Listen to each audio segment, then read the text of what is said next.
Hi guys, welcome to How to Maximize. In this video, I will show you how to add Netflix to your Discord status. First, open your Discord app. Here, tap on Menu. Then go to the direct messages. Here, go to your profile from the right bottom. Tap on Set Status. Here you can select any of these given options. Then tap on Set a Custom Status.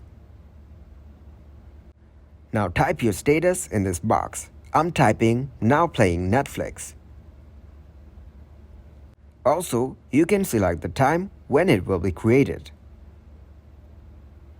Hit the Save button to save it. As you can see, your status has been added. Thanks for watching and please leave a like, subscribe and share.